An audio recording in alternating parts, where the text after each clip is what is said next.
Hello, everyone, and welcome to today's conversation on National Artificial Intelligence Strategies and Human Rights. I'm Kelly Bourne, Executive Director of the Cyber Policy Center here at Stanford University. And today I am happy to be joined by my colleagues Eileen Donahoe, who is the former UN Human Rights Ambassador and is now Executive Director of the Global Digital Policy Incubator, which is here at the Cyber Policy Center, and our colleague Megan Metzger, who is the Associate Director for Research, working alongside Eileen at GDPI, who both of whom normally sit across the hall from me, but it's great to see you both virtually. We're joined by Richard Wingfield, who is their co-author from Global Partners Digital on this report, Galit Dobner, who is the Director of the Center for International Digital Policy at Global Affairs Canada, and who is a key partner here, and also by Mark Latinera, who is an expert on artificial intelligence and human rights. He is a senior researcher at Data and Society, a fellow at the Harvard Kennedy School, and a research fellow at both Berkeley Law and USC Annenberg. So I think this will be a great conversation. Before jumping into that, just a bit of background on the Cyber Policy Center for those who aren't familiar. We focus all of our research and teaching on the governance of digital technology and security, geopolitics, and democracy. There are a half dozen programs in the center, and Eileen and Megan's is one of them.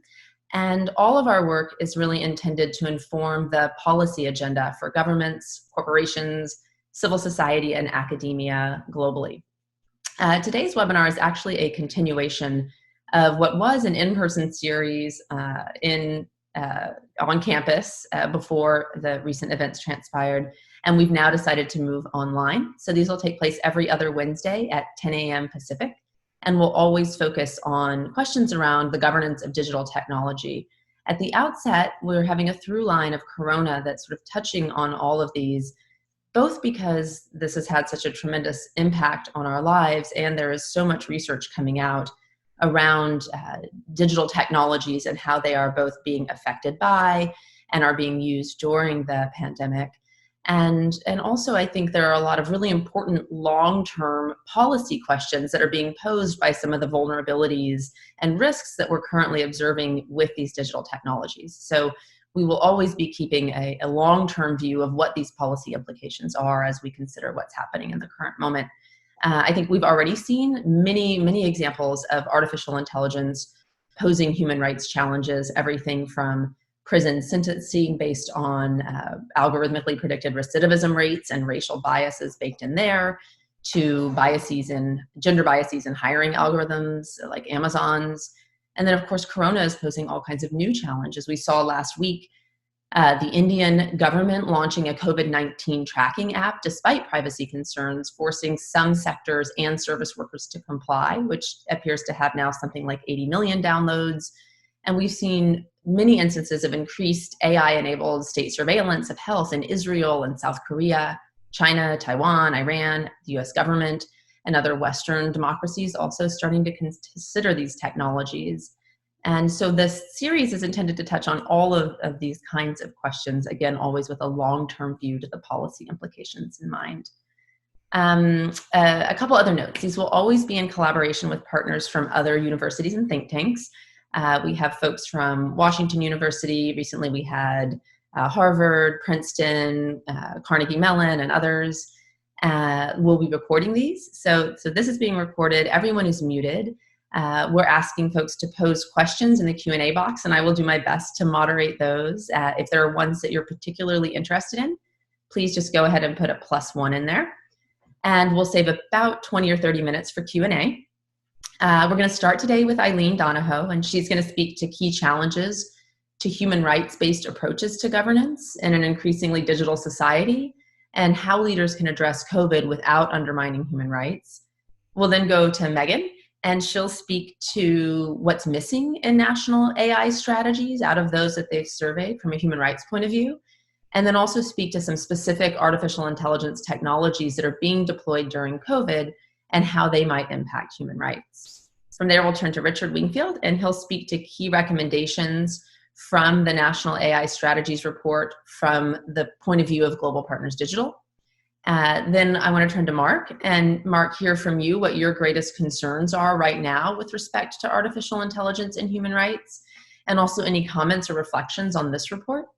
And then lastly, I'll turn, Gillian, to you. I know that Global Affairs Canada, I believe Canada was one of the first states to actually adopt a national AI strategy back in 2017. So would love to hear from you how you plan to use reports like this and sort of what the Canadian government is thinking going forward.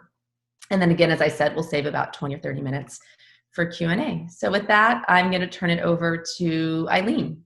Thanks.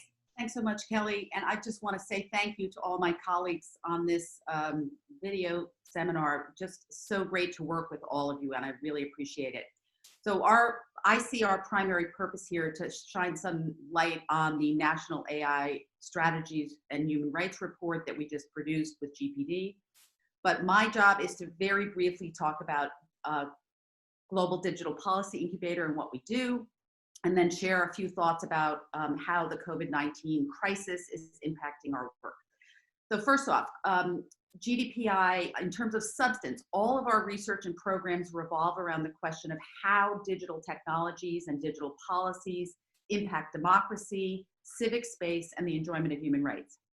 We focus especially on civil and political rights like freedom of expression, privacy, freedom of assembly and association. We see the international human rights law framework as the normative foundation for governance of digital societies generally. And we work hard to have a practical policy impact by working with governments as well as the private sector to get them to incorporate their human rights commitments into their policies. We're also committed to multi-stakeholder, cross-regional, cross-sector processes and to making sure civil society is always at the policy table. So those are the commitments we start with. This National AI Strategy and Human Rights Report is so emblematic of our work in that it explicitly brings a human rights lens to governance of AI, talks about why that's important, and provides recommendations for how governments can embed human rights principles into their strategies. I will say we almost always work with governments, and in this case, Global Affairs Canada actually commissioned the report. And I have to say, in my work, Canada has been a leading government, particularly in the Freedom Online Coalition, filling the vacuum of leadership among democratic governments. So appreciative to have them leading this. Last but not least, Global Partners Digital. They are a leading civil society organization in the digital rights space. And so having them as a partner was just fantastic. That combination is what made this thing work. Have to mention Mark Latinero is out there as somebody we've worked with in many cases. So just happy to have everybody here.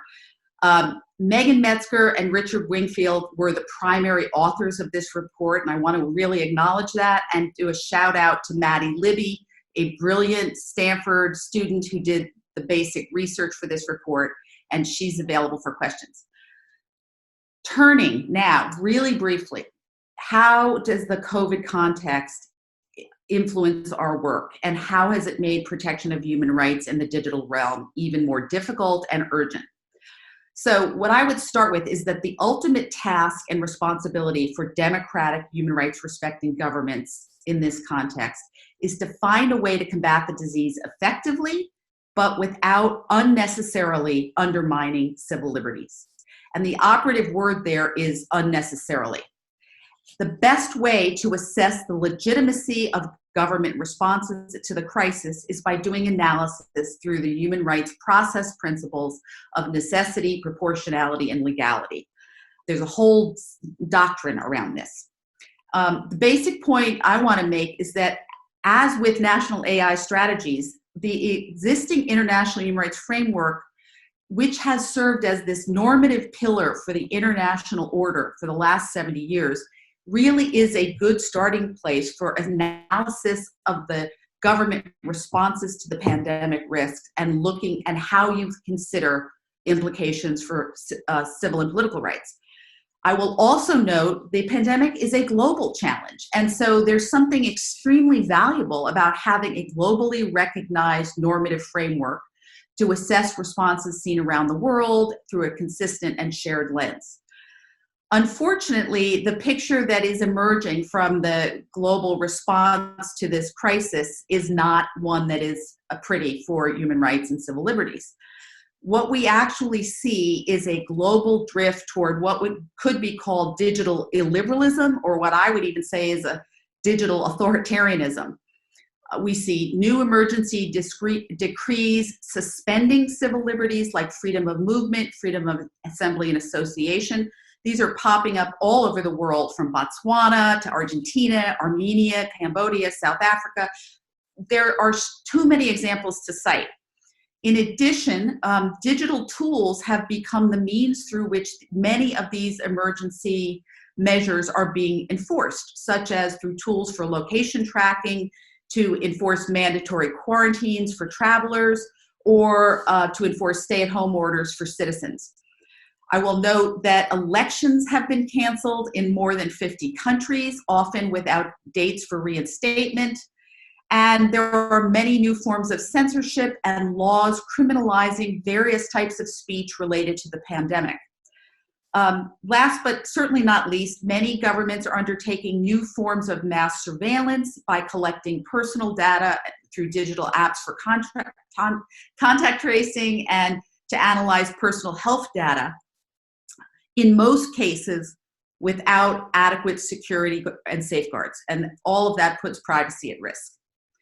What I would suggest is that democratic governments could have and should have differentiated their emergency measures from similar ones in authoritarian contexts by incorporating a variety of features to put checks on their new powers, such as sunset clauses to terminate the emergency measures at some juncture down the road, guarantees that the data is only used for public health purposes, minimization of the data collected, and firewalling the data collected for health purposes from data used for law enforcement, immigration, or other commercial purposes. Also, there should have been vehicles for independent oversight of those commitments set up. So unfortunately, those features have not been embedded into most of the responses in the COVID-19 context. And so the general global picture is an erosion of commitment to human rights in this crisis. It's really important, though, I want to state so we are not left with this binary, the sense that the situation is a binary opposition between security and liberty, or dealing with the pandemic or protecting human rights. We have to consider both. What's really challenging in here is the COVID-19 crisis is a genuine public health threat. And there is no question that governments have a responsibility to protect the public from this threat. In many other cases, security is often used as a guise to justify authoritarian measures that infringe on rights. That is not necessarily what's going on here. And so not all of the emergency decrees being passed that I've mentioned violate human rights or would be deemed illegitimate in the context of a crisis. The problem is that most governments, democratic, human rights respecting governments, have simply failed to do the human rights analysis, and they have also failed to communicate clearly with their publics about the justification and why their emergency measures are actually necessary. And so as a result, we see erosion of public trust, new civic unrest popping up even in the United States.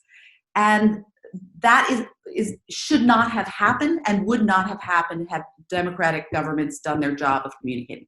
So bottom line is, democratic human rights respecting governments turn to the existing framework, utilize the process principles that are there, and you will engender trust of your public. That leads directly to the National AI Strategy and Human Rights Report. That's where we start. As Eileen said, that leads into a discussion about this particular report, and I'll just I'm sure that Galit is going to speak a little bit more about this when it's her turn, but I will just give you a very brief background on the report, which is to say that it was commissioned by Global Affairs Canada, and the goal was to do an analysis of how human rights appear in the national artificial intelligence strategies of countries that have produced them. And so national artificial intelligence strategies, just very briefly, are sort of comprehensive roadmaps that countries create in order to guide the way that they regulate and govern artificial intelligence. And so these are not, they're very often not, they're not regulations themselves, but they guide the way that a government is going to prioritize AI, prioritize investments, innovation, and also potentially how they're going to prioritize addressing risks. And so we took a look at all of the national AI strategies that were available before January 1st, 2019, and considered how human rights fits into those reports. And I'm gonna, those strategies. And I'm gonna tell you a little bit about our findings in a minute, but I wanna just very briefly go through why this is an important question in the first place. Like, why do we care if human rights is in these national AI strategies in the first place? So Eileen actually already went through a lot of what I was going to sort of start with here, which is fine, about the value of the human rights framework for AI. She talked about it in the context of COVID, but that carries over to AI in general. This is a framework that has broad international legitimacy. That doesn't mean that it's universally complied with or applied the same way everywhere, but there's broad legitimacy in a way that would be difficult to generate for new frameworks. A lot of the things that exist, a lot of the rights that exist within these frameworks address many of the concerns about the risks that are posed by AI, risks to privacy, risks of discrimination, risks around speech even, and the human rights framework puts the human person at the center of the way that we think about those risks, which is also particularly important in the context of artificial intelligence. So when we look at these national AI strategies, as I said, they represent a country's roadmap for governing AI. And the reason that it's important that you think about human rights and how they're expressed within that roadmap itself is because when you have human rights as a core principle, that helps to ensure that the rights are considered across all sectors, across all levels of implementation. It also creates, in an ideal context, it helps to create processes and in some cases even institutions that are designed to help with exactly the things that Eileen was saying are not happening in the context of COVID, with analyzing what the risks are and providing a framework for how you're going to do that, and having an understanding of how you're going to evaluate the kinds of trade-offs that are going to come up when you're dealing with something where you want innovation, countries want to be competitive, but where there are very real risks if certain types of technology are implemented without safeguards. And that's why it's so important. And why we think this report relates to the COVID context is if you get to the point where you have to make a decision in a crisis and you don't already have these principles embedded in the whole process of how you think about these types of technologies, you're at a much greater risk for needing to make a decision quickly and not fully going through the process of thinking through what the human rights risks are. And then you wind up with outcomes that are potentially really damaging to people's rights and create a lot of opportunities for violation in those cases. And here I'm talking even about countries that are well intentioned and that have that sort of a commitment in the first place. So what did we find? I'm going to talk about our findings, and then Richard is going to talk a little bit about what we recommended based on our findings. So the short answer is that there's not a lot of deep engagement with human rights in these strategies. The majority of the strategies that we evaluated, and there's over 30 of them, they mention the human rights framework in some way, and or they mention specific rights like privacy or anti-discrimination, but they don't engage deeply with the implications of those rights and those frameworks for AI governance. So in a lot of cases, this is literally just one mention in the introduction to to the strategy. So they say, and of course, this all must be done in accordance with human rights principles, and then it's not mentioned again. That is we found that in several of the strategies. Or you see a slightly deeper engagement with one specific right without engaging with other rights that may be at risk, including times when those risks are sort of implicit in the conversation. So for example, there's a lot of conversation about how AI is going to impact on how people go to work down the road, but there's actually, very surprisingly, given how much focus there is on that in the strategies, there's very little engagement with what the approach needs to be in order to ensure that people's right to work is protected. And so that was true across the vast majority of these strategies. There were some exceptions. There were some that engaged more deeply, but that was the general trend. Another thing is there's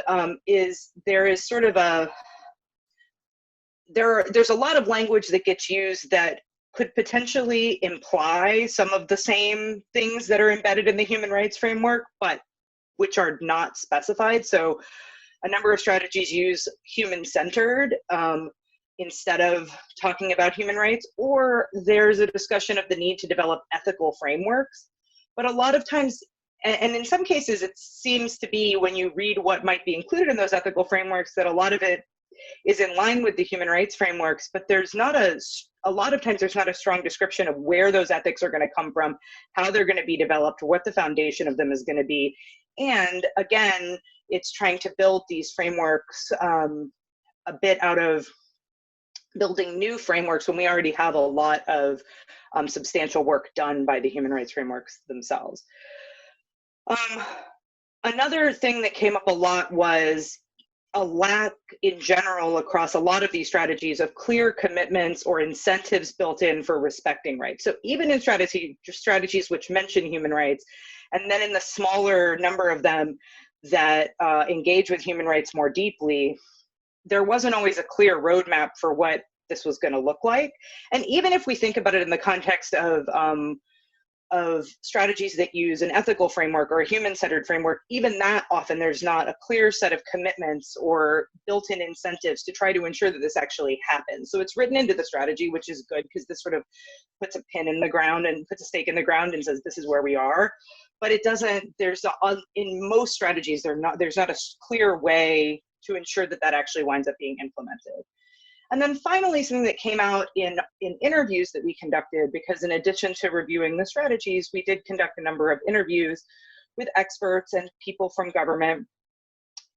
One thing that came out in several of those interviews was the text is great, but if the implementation doesn't happen, then the text can really sort of turn out to be just a sort of meaningless, right? Or not very impactful, maybe not meaningless, but not very impactful. And so this is part of why, and this leads into what I'm sure Richard is going to discuss, this is part of why one of our key recommendations is that there needs to be greater accountability and greater process built into the strategy itself, which is something that exists on a lot of the other topics that these strategies cover. So on research and development or innovation or how we're going to educate experts on AI, a lot of times there are much clearer benchmarks or plans put in place, and but we don't see that as much with human rights being protected. And so with that, I think that leads in well to what Richard is going to discuss. I will stop sharing my screen. Great, thanks, Megan. Great, fantastic. So yeah, absolutely. Well, a lot of what I'm going to say builds on what Megan has said. If you just give me a moment to share my slides. Hopefully that has come up, but I'm sure a moderator will shout me down if something has gone wrong. Just to briefly introduce Global Partners Digital, we're a human rights organisation that's based in the UK, and we focus on digital technology and policy. We've had a long relationship with Eileen and the teams at the Stanford Cyber Policy Centre and the GDPI. And I just want to echo what Eileen said at the start about this being a really great collaboration between academia and civil society, and something that we'd really like to see more of in the future.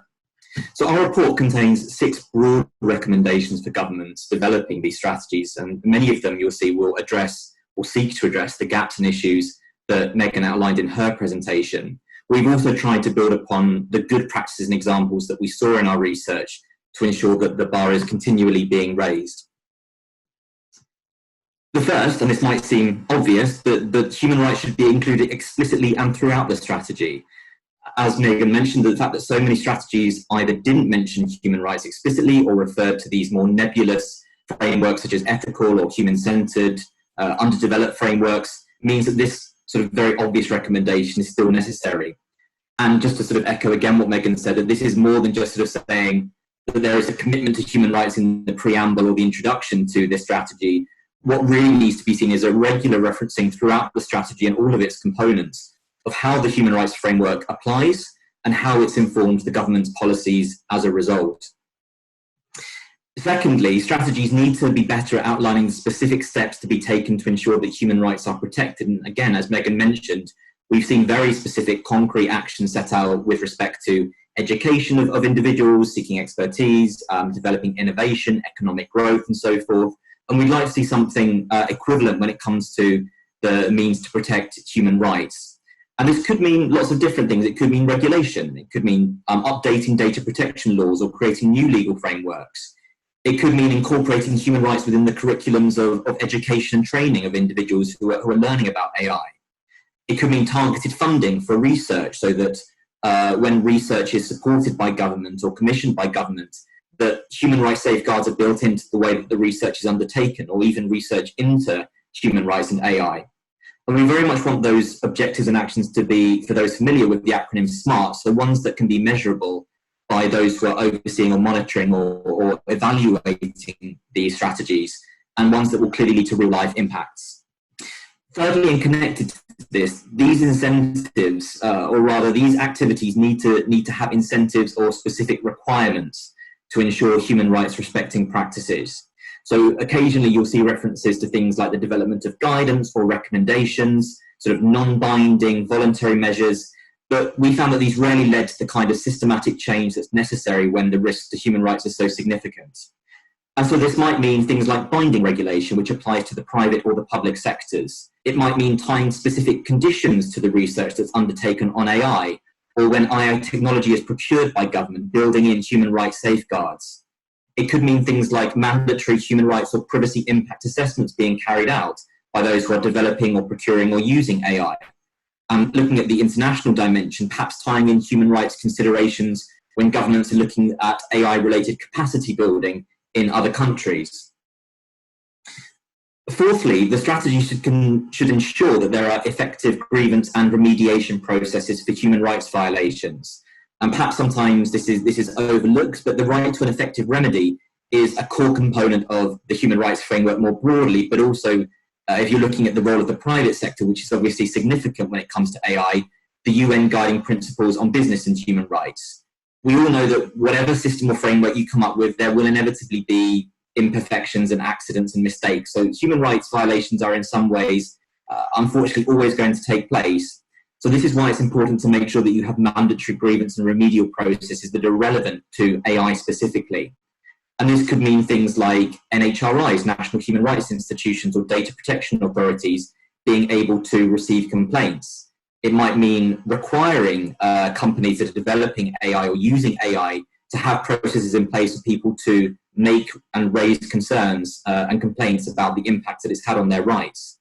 It might mean things like training the judiciary so that they understand AI, the technology, but also how national human rights frameworks are relevant to AI, and so are better equipped to deal with the cases that come before them that raise AI and human rights concerns.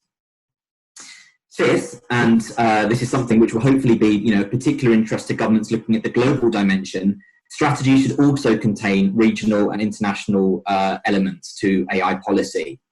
A lot of them do talk about AI beyond the nation's borders, but because these are national strategies, many of them don't, and simply look at the domestic situation.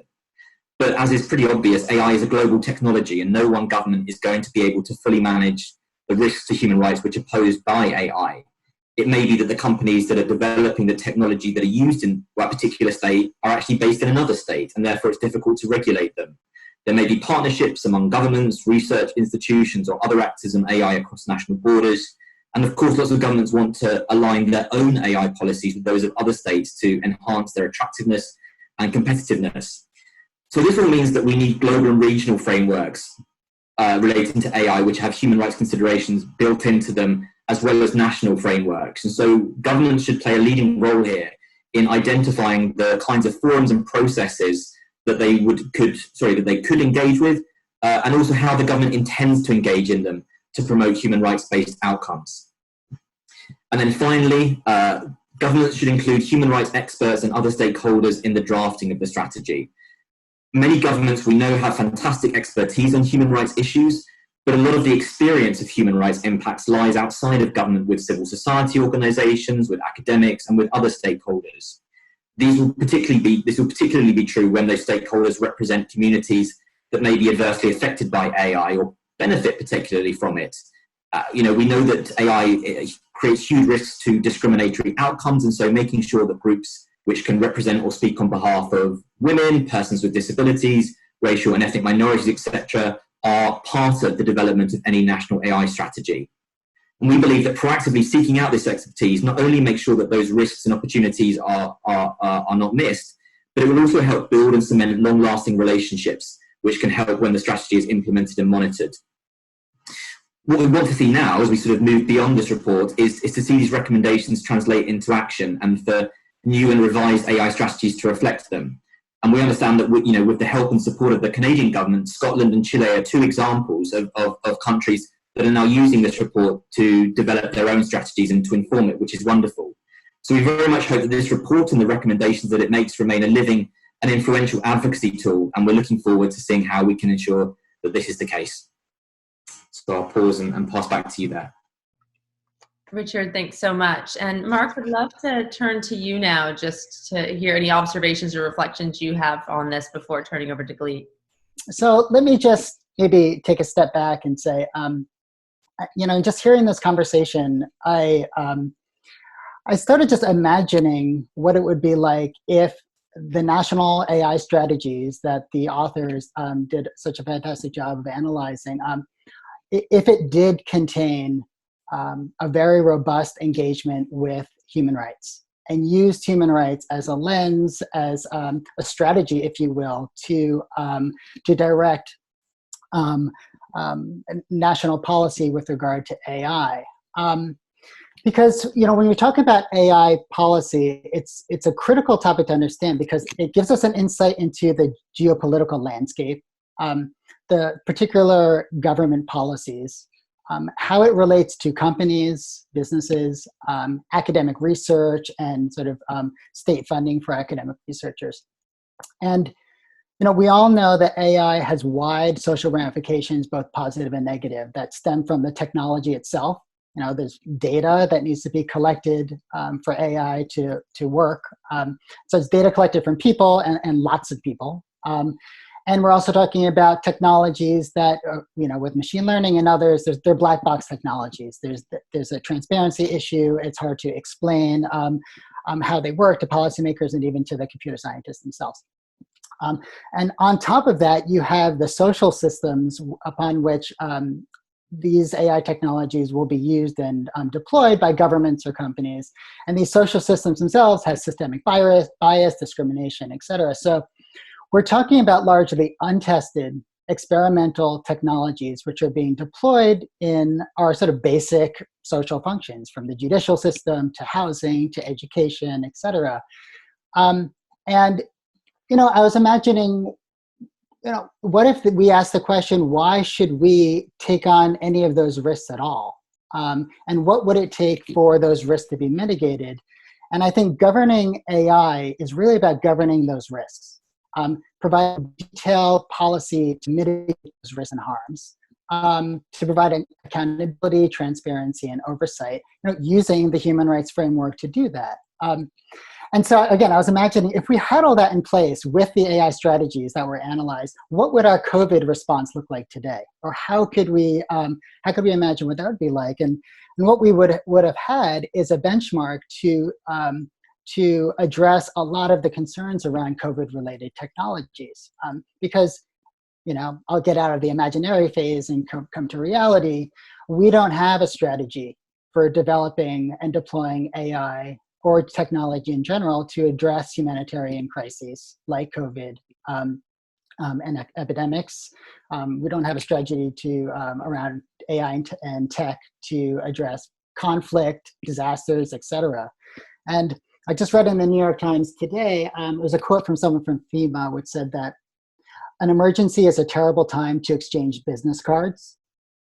And I would sort of say that an emergency is a terrible time to develop and deploy new experimental technologies which are supposed to save us and provide a solution during an epidemic. It really is. I mean, if you think about for the technologists who are on the call, all the things that need to be integrated when it comes to developing and deploying and researching and piloting a technology, that's hard in any circumstance for any business, any researcher, any government.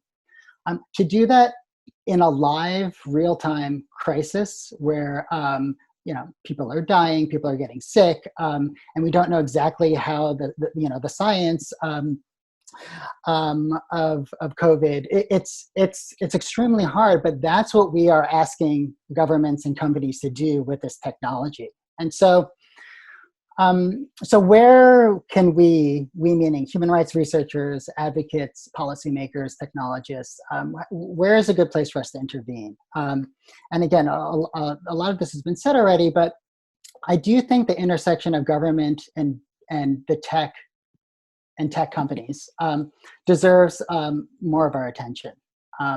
As Richard mentioned, the report includes a mention of the UN Guiding Principles on Business and Human Rights, which states that the role of the state is to protect human rights, the role of companies is to respect human rights, and it's the role of both to provide remedy. Going to Eileen's really provocative idea about how a future, or a present and a future, is the increase in digital authoritarianism. We really need to think long and hard about companies' role in facilitating and enabling governments to implement authoritarian practices and policies, because oftentimes governments cannot do this alone. Governments need cutting-edge academic research from the best universities in the world. They need companies with the capital and the skill set to deploy and develop these technologies at scale. And I think both companies and the public and others really need to think about their role in this. And there's a great report actually by the UN Working Group on Business and Human Rights. I think it's called Ensuring the Respect for Human Rights for Business in the COVID-19 Crisis and Response. And they talk about the dangers of the pandemic being used as a pretext by governments and business to circumvent these international human rights commitments. I completely agree with Eileen that, COVID-19 is real. It's a real thing that we need to address. And if technology can provide some solutions to very specific issues and problems around the response, that is a great thing and we should support that. But I'll just say it, there's no way technology can solve COVID-19 or address all the concerns around contact tracing and other types of procedures and policies that we're going to have to implement soon. I'll just sort of conclude in a way by saying there are a lot of thinkers and groups and organizations, mostly from civil society, who are working on these issues. And these issues, I mean, sort of thinking about the risks and harms and how to mitigate that. And so particularly, towards Europe and also the UK, Lillian Edwards from Newcastle has a UK safeguards bill that she has sort of written with a number of colleagues to advise the UK government on things that they can do. Michael Vale from University College of London and his colleagues developed a privacy protocol for contact tracing. The Ada Lovelace Institute has also a very specific sort of recommendations for the UK government around COVID-19. And some of the work that we're starting to do at the Carr Center at the Kennedy School has to do with immunity passports and sort of looking at the research which sort of thinks through both the technical and bureaucratic aspects of identity passports and digital identity, which is fraught in any circumstance, and I think it would also be quite fraught in the COVID response. Let me stop there and give Galia a chance to chat, but I'm happy to expand more later. Great, thank you, Mark. And we've got a number of questions coming in, but I wanted to quickly turn to Galit for a couple minutes of comments, recognizing we then would love to save a good 15 minutes at least for questions. But Galit, are you able to take over now? Good morning and good afternoon, everyone. And thanks so much to Stanford for organizing today's discussion. And thanks to the brilliant folks at Stanford's Global Digital Policy Incubator and as well at Global Partners Digital for teaming up to produce the report that we're discussing today, National AI Strategies and Human Rights. Global Affairs Canada was really proud to support this work.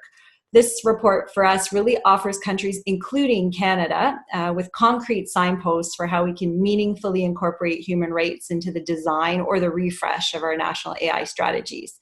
And as the COVID-19 global pandemic has shown, and as we've just talked about for the last half hour, the need for a human rights-based approach to digital technology, including AI, is more urgent than ever. So let me just start with a few words about Canada's work on AI, in case you're not familiar with our track record. So Canada and AI go way back to at least 1983, when the Canadian Institute for Advanced Research, which we call CIFAR, started supporting AI trailblazer Geoffrey Hinton, who some of you must know. And we did keep on investing in AI, even as optimism in the field sort of waned elsewhere in the world. We continued to build up our expertise. And that meant that we were well positioned to become a bit of a leader in AI once AI technologies such as deep learning and reinforcement learning started to really take off about 10 years ago. So fast forward to 2017, we joined forces with industry, academia, and civil society to launch the world's first AI strategy. And we tagged our friends at CIFAR to lead it. And this strategy was really about enabling excellence. So recruiting, developing, and retaining talent on one hand, and improving coordination between our three world-leading AI research labs on the other.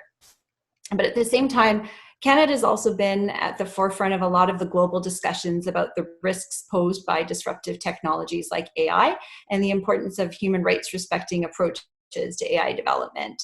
So we were the site of the Montreal Declaration for the Responsible Development of AI and also the Toronto Declaration on protecting the rights to equality and non-discrimination in machine learning systems. Those were respectively initiatives of the Université de Montréal and then Amnesty and Access Now. So going forward, working with France, we're launching the Global Partnership on AI, which is going to be a voluntary multi-stakeholder organization that brings together countries and AI experts from science, industry, civil society, international organizations, and government to support applied AI research that's grounded in human rights, in inclusion, diversity, innovation, and economic growth, and also seeking to address the UN SDGs. And Montreal will be home to the Global Partnerships Working Group on Responsible AI. Also, in the context of the Freedom Online Coalition, Canada has just launched a multi-stakeholder task force on AI and human rights, which we call TFAIR for short. So for those of you who aren't familiar with the Freedom Online Coalition, it's a group of about 30 plus countries with a multi-stakeholder advisory network that we're thrilled that Eileen sits on and is very much supported by GPD, that's committed to the principle that the same human rights we have offline need to be protected online. So TFAIR is about bringing governments together with academia, civil society, and industry in the spirit of the FOC to look at how we can ensure human rights are respected and incorporated into AI's development, its deployment, and its use. And in parallel, how we can promote a human rights approach to AI governance internationally. So of course, we try to walk our talk at home as well. And last year, the Government of Canada launched its Directive on Automated Decision-Making, which correct me if I'm wrong, but I think it was one of the first of its kind. And it ensures that all government departments, including my own, who are implementing automated decision-making systems, do this with the least risk possible to Canadians. So as Mark said, really it's about managing risk, incorporating concepts of procedural fairness and due process while supporting more efficient, accurate, consistent and interpretable decisions. So I'm just going to switch slides. Someone has kindly done that for me, so thank you very much for that.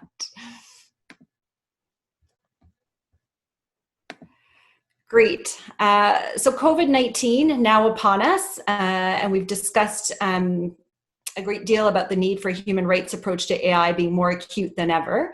Canada, of course, is not immune. We're managing over 61,000 positive cases, and we've already counted more than 3,900 deaths. And to be sure, digital technology is proving invaluable in some contexts in countering the virus.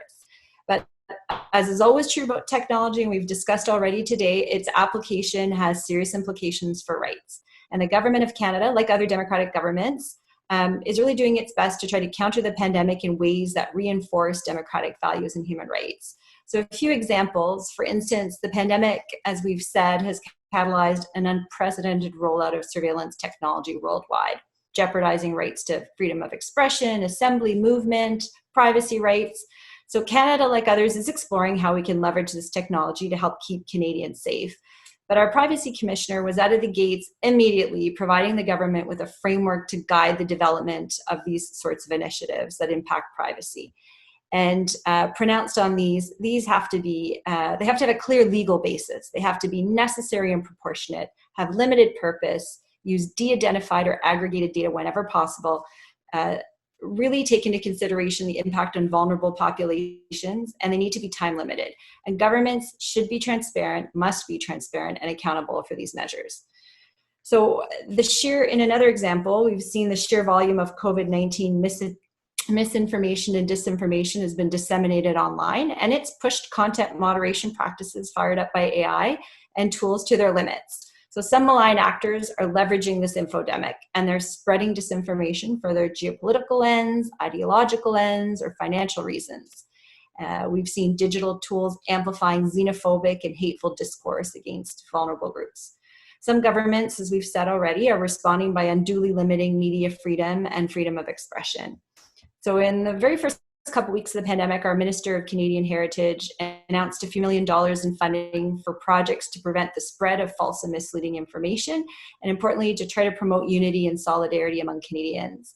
And this is called the Digital Citizen Program, and it really aims to reach as many Canadians as possible, online and offline, in minority and Indigenous communities, as well as in our both official languages.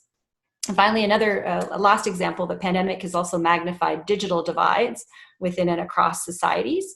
And I think we can all agree that one of the most important factors in coping with this new norm, it is a norm for now, is internet connectivity. So it determines whether we can work, whether we can continue our education, whether we can get reliable medical information quickly. And while Canada has high rates of internet connectivity overall, digital inclusion in its truest sense remains a challenge, as it does for all countries. And we've tried to address this in different ways. For instance, one of our provinces, British Columbia, launched a $50 million program right out of the box that offers grants to internet providers to improve internet access and speed in rural and remote and Indigenous communities. The City of Toronto is working to provide temporary free internet access to vulnerable communities, so those living in lower income neighborhoods or in long-term care facilities or in shelters. So these are just a few examples of how Canada is trying to mitigate the human rights implications of digital technology during the pandemic. Just to wrap this up, across the globe, including in Canada, AI is no doubt being leveraged to save lives, for hospital triage to contact tracing. And with AI, as with any technology, as we've discussed, there are the trade-offs: individual rights and freedoms and public health. But of course, as Eileen said, we don't want to create an artificial binary distinction between these two. So governments are making these decisions about AI and data quickly, and often, as we've also said, without the benefit of a framework for human rights-based approaches. So I think COVID-19 will offer the world all sorts of lessons. And I hope that one of the lessons we draw from this global pandemic is the urgent need to refocus our collective attention on the human rights implications of digital technology and especially AI. And in this, the importance of national AI strategies that meaningfully incorporate human rights. The Government of Canada will soon be looking at a refresh of our own 2017 strategy that's starting to look a bit dated. And this report will definitely be an incredibly helpful guide for us as we turn our attention to that. So thanks so much for your attention and for the chance to be part of this panel today. Great. Thank you, everyone. This has been a great conversation. And I'm going to now attempt to moderate the most lightning of lightning rounds of questions, which will be to basically ask everyone to keep responses to less than a minute. And I'll try and fit in just a couple of questions, starting maybe with the host prerogative and then moving to some from the Q&A bar. So Eileen, wanted to start with you with just one or two really quick, practical examples of ways that scholars or others can best influence the international community to adopt better human rights practices and AI governance. And so you had mentioned, Chile and other governments are working with this, but what do you think the practical steps are to actually get this done? The simple answer is this report is serving that exact purpose and raising the importance of having this framework in place so that they can respond to crises and also mitigate risk from AI. So the basic idea is there are countries around the world the vast majority have embraced the human rights framework, and utilized it in the last 70 years as the normative pillar of the international order. Now, no government fully executes on those promises, but this is the high-level normative narrative that exists, and they're just forgetting what that looks like in practice. And that's the whole purpose of this report, is to lay out practical steps of this is what it takes. I'm just going to say on the question of ethics and human rights, I think that it's excellent that technologists are bringing new ethical insights to specific applications of AI. And in many ways, the human rights framework, we have a high level commitment, and we need to get much more granular about what does it look like in practice, in specific contexts, specific apps to actually protect human rights. But I do worry that sometimes people fall into ethics only, and they don't understand the geopolitical context where there's an effort internationally to sort of move away from this international framework. And, there's a lot of efforts, Chinese in particular would love to leave that framework behind and move on to a new Chinese-led model of technical standards and norms. And I think everyone has to be careful about that. Great. Thank you, Eileen. And that was solid modeling of a quick answer. I'm going to quickly turn to Megan and ask, the report identified 13 areas or dimensions that are most commonly covered in artificial intelligence strategies, from how to support research to talent training, adoption by the private sector, and so forth. Where do you think the biggest gaps are across the board that people, other than human rights, are there areas that are just routinely undercovered, and or depending on what you would prefer to answer, curious what countries' strategies or lack thereof you are most concerned about right now? In terms of places where there are other kinds of gaps, I think that that varies a lot by country, and this is part of the issue that also comes up with human rights, which is countries are very focused on what seems to them right this second to be the most beneficial or the most important for them.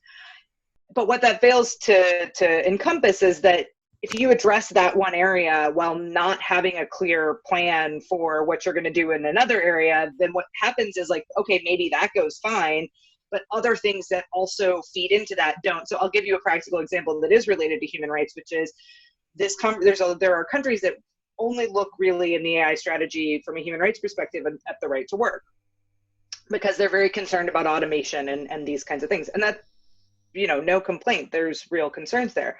But if you only look at right to work and you don't look at the other concerns that are going to come up, privacy and other kinds of things like that, those actually connect to the right to work down the road. And so you wind up with a situation where you're trying to do something good for the economy, but because you haven't really done a comprehensive look at what are the risks and what are the opportunities, you wind up putting yourself into a situation, the governments can put themselves in situations where things don't really get addressed. I'm going to leave aside calling out specific countries and just say, I'll just say that there wasn't really a strategy where we were like, this is perfect and there's nothing that could possibly be improved upon. And really what it is that the gaps vary in a lot of ways in relation to who's writing the strategy and what the government's current focus is in relation to AI. Thank you. All right, I'm going to take up worst country question in a sidebar next time we're back in person, because I want to know the answer to that. So a quick, very practical question. Does GDPI or GPD have a public database of these strategies, the texts and other materials used to support the report that folks could access? We are in the process of building a publicly facing tool that will include some of those resources. However, what there is in the back of the report for people that want to go and read these texts is a list of all of the strategies that we analyzed, including their full name, so that you can find them pretty easily. And all of those strategies are publicly available on the internet. And with maybe the exception of 2, they're all available in English, I think. Maybe 3. There's a couple of them where we either did it in translation, or in the case of Poland, where we unfortunately weren't able to get a translation, but for the most part, they're available. And we will be developing resources in the near future that will hopefully transition some of that to people. Thank you, Megan. I was hoping you'd say that. So Michelle or David, if you're able to either show on the screen the Cyber Policy Center's email address or put that up in the chat box, I would encourage anyone who wants that. We'll just put it in our newsletter once you have those materials available. And so can make sure that folks get access to that. If you just email the Cyber Policy Center, we can go ahead and share that with you. I'm realizing we are now at time. This was a fascinating conversation. I want to really thank everyone of our panelists and everyone in the audience for joining. And next up on May 20th, we will have Kate Starbird, Jevin West, and Ryan Kahlo from the University of Washington sharing their perspectives on science communication, misinformation, and the COVID-19 infodemic. I think that will be a fascinating conversation. That'll be May 20th at 10 a.m. But until then, thank you everyone so much. This has been great to get to talk with all of you, and stay well.